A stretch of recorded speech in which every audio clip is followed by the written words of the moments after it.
Hello there, it's Mr. Brown here. Today I would like to talk about peace on earth, question mark. I was away for the Christmas holiday visiting a family of 8 children, and they're very dear to my heart.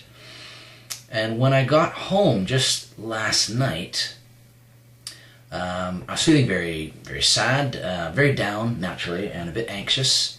I always find it very sad to say goodbye, and I just felt like opening up my Bible, and when I did, I came across this verse. It says in 2 Thessalonians chapter 3 verse 16, "May the Lord of peace himself always give you his peace no matter what happens. The Lord be with you all." Aware of how I was feeling at the time, the phrase "the Lord of peace" stood out to me and made me consider other titles that Jesus Christ might be known by. The Lord of joy? No. The Lord of love? Not really. The Lord of patience? Nope. So why specifically the Lord of peace? Or even the Prince of Peace, as he's so widely known as at Christmas time?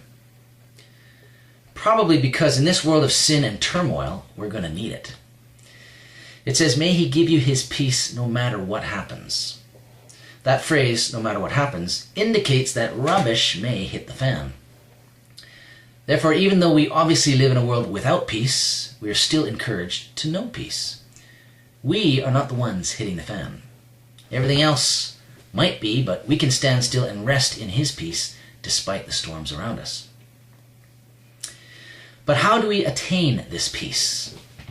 The eight kids I mentioned earlier have a dad who's recently stepped out of their lives. The cab driver who drove me to the airport has a partner who's discovered a lump in her breast. He expressed to me how scary it is for them, wondering how serious it might be. I lost my wife over 2 years ago, and I'm also now waiting for test results from a surgery I had a couple weeks ago. It's a scary thing when bad stuff happens in your body that you have no control over. Or things in your family, or your career, your community, or nation. And of course, one of the biggest fears in life ultimately is death. That's definitely something we have absolutely no control over. So how are we supposed to have peace amidst all this fear and uncertainty? I would suggest it's easier than we think. So many of us are so busy we hardly stop and rest. We keep ourselves on the go and so preoccupied we don't give Jesus a chance to comfort us. We are acutely aware of how big and scary fear is, so we attempt to block it out of our minds because we don't actually believe Jesus Christ can overcome it for us.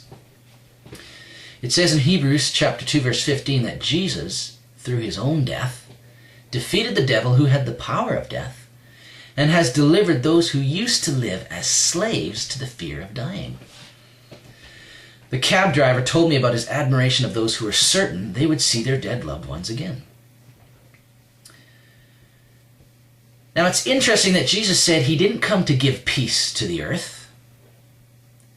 He never promised smooth sailing in this life, yet he understands how important it is to have peace, so he gives us his own peace. This is what he said. He said, "I have told you all this so that you will have peace of heart and mind. Here on earth you will have many trials and sorrows, but cheer up, for I have overcome the world." We're not going to find ultimate peace in stuff or circumstances or feelings, because those are often changing and unreliable. Yet it is possible to know real peace without having to control our environment or those around us. I'm not talking about living in denial or conjuring up some false pretense of peace while our life is falling to pieces around us. It's not a matter of isolating ourselves from any potential source of trouble or protecting ourselves from feeling any pain, but rather having a reassurance despite the troubles we're so painfully aware of. I'm talking about something genuine that cannot be manufactured. I'm talking about the Lord of Peace himself.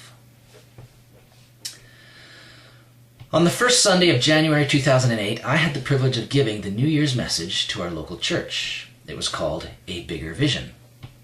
And I talked about how disillusioned Jesus' disciples were after he'd been crucified and died, because they had hoped he would lead the Jewish people and deliver them from the Roman occupation.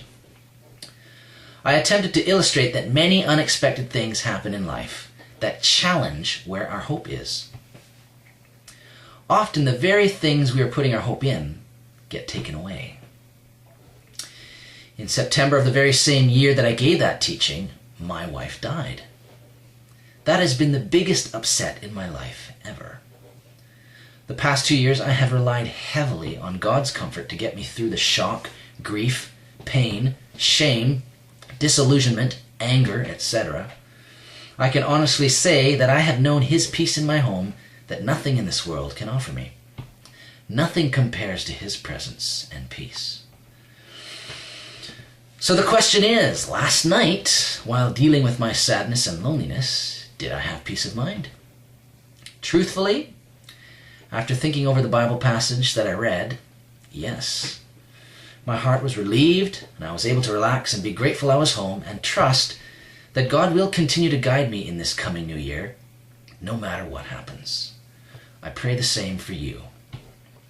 May the Lord of peace Himself always give you His peace, no matter what happens.